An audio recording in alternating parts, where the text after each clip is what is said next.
Get over here and get on your mark right now. Does somebody have a breadcrumb? Time just stands still here, like a snake, sun itself on the road. Corporal Barnes, I'm a Marine.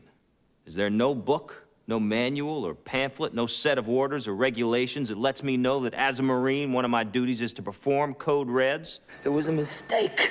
He was just a little kid. And he doesn't deserve to die. I read your file. I know you don't play well with others. You read my file? Yes, I did. So you know me. Is that what it is? Let's dance! Mr. Bacon, your first role was a memorable part in Animal House. Thank you, sir. May I have another? As a young actor at the time, how did you envision your career? Remain calm.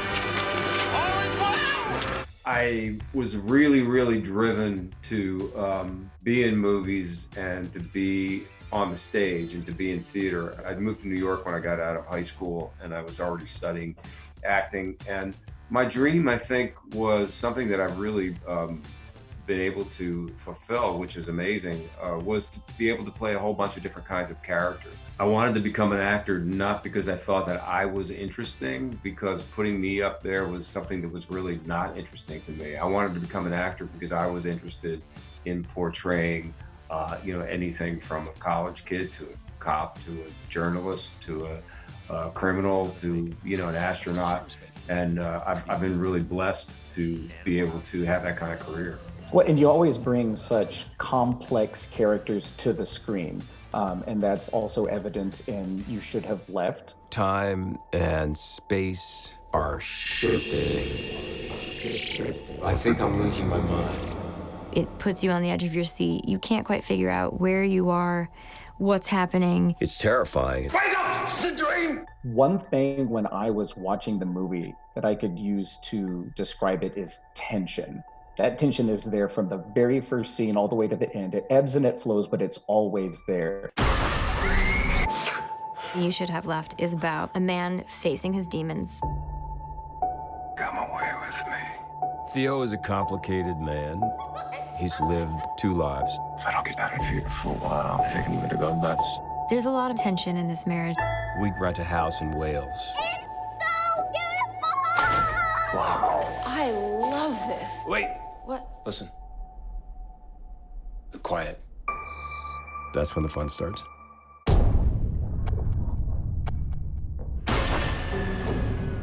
Talk about putting the movie together with that kind of feel. Well, David Koepp wrote and directed the film. We did a movie 20 years ago called Stir of Echoes, which had the same sort of tense vibe. Why don't you hypnotize somebody? Yeah, do me. Come on. What's the worst that can happen? Don't do that!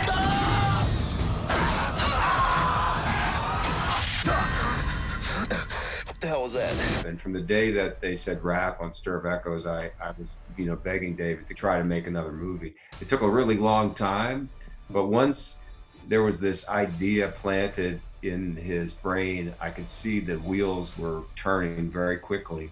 In between the time when we first started talking about horror movies having to do with a marriage and the time when we found ourselves actually in Wales with Amanda Seyfried in this house was, in movie terms, relatively short.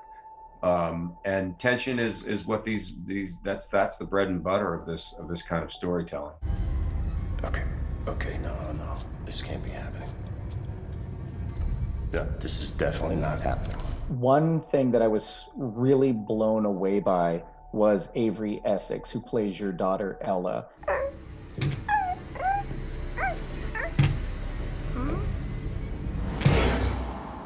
Ella? Hey, you gotta get to sleep, sweetie.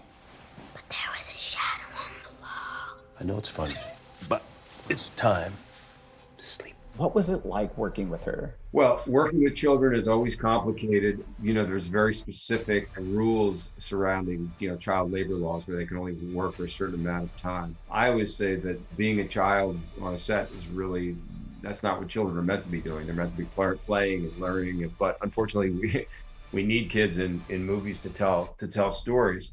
So I like to try to create a situation where they feel as safe as possible. And For this little girl, she'd never been in a movie before, so she had done very little acting, but she was an absolute natural. So one of the first things I did was sat down with her and I said, listen, you know, I'm gonna be doing some crazy stuff. Dreaming. Wake up! Wake up! Wake up! Like I'll be yelling and I'll be have a lot of looks on my face that are gonna seem kind of weird and scary. And I just want you to know that I'm a professional pretender, and so are you. That's what we do, you know, we're just playing make-believe. And then she was really fascinated in technique and performance and really way ahead of her years. Well, it really shows. I watched the movie with my wife late at night, and between her screaming and then all the shadows that I started seeing on the wall as I was going to bed, I'm going to say that this was a home run. Absolutely loved the movie and looking forward to everybody else checking it out. Thank you, man. Appreciate that. This movie will haunt you forever.